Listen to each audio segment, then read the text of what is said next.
Limmatni warqee nyaanni dhokataan kan keessa jiru Maariyaam si malee kan biraan hin jiru durbee ayyaanni kee hundumarraa addaa kennaa hundaa caalu simboo guddaa qabda durbee ayyaanni kee hundumarraa addaa kennaa hundaa caalu ataalummaa qabda.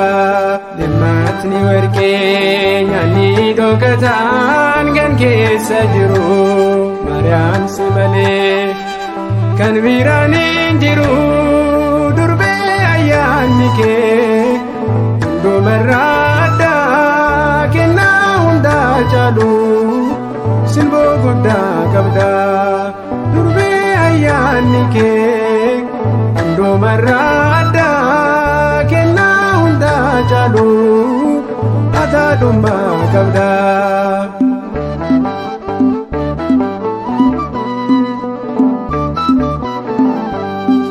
Gonfoo ulfina koo Maariyaam hirkoo koo yaa durbee siin waamaa kottu meeguugee koo ilma kee wajjiniin oolseni godhoo koo akka dookimaasiis naaf guuti hir'uu koo.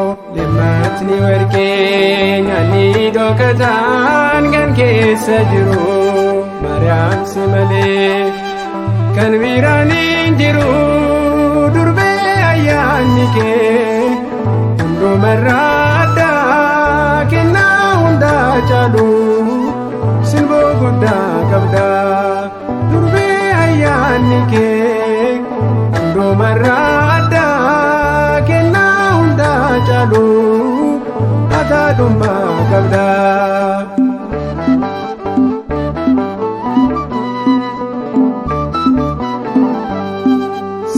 Jaalladha durbee hundarra caalchise ulfina keetii fi edoloo qindeesse sichaan si leellisaa yaada Waaqayyoo ulfina kee himuuf aniif qabuuleyyoo.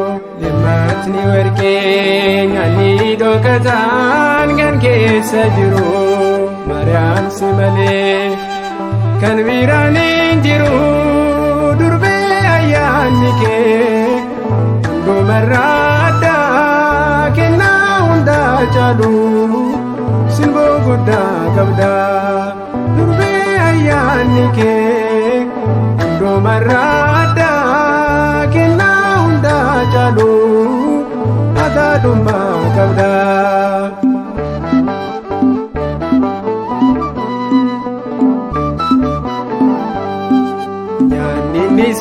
Saamirraa gara keetti buule durba addunyaarraa gooftaan osii file sirraan of dhaalatee nu fayyifateera garbummaa cubburraa dhiigaan nu biteera.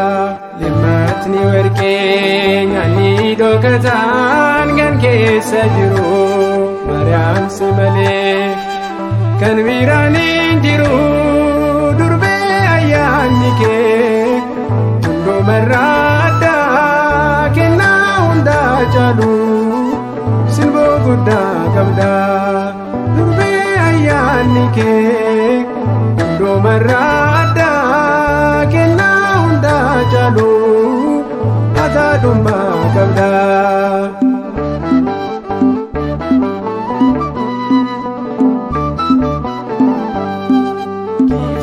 Taate taati haadha ifaa ayyaanniif suuraan kee haadhu caalaa ifaa akkamiin si ibsaa jaalala keessa koo kabaja kee labsaa bara jireenya koo. Limmatni warqee nyaanni dhokataan kan keessa jiru Maariyaam si malee kan biraan hin jiru durbee ayyaanni kee hundumarraa addaa caalu sirboo guddaa qabda.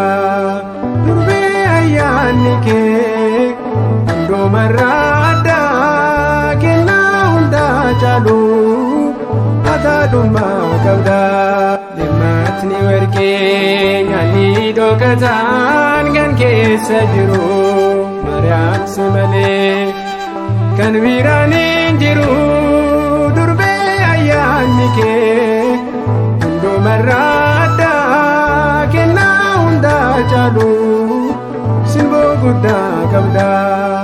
Durbee ayyaanni kee hundumarraa addaa kennaa hundaa caalu ataadhummaa qabda.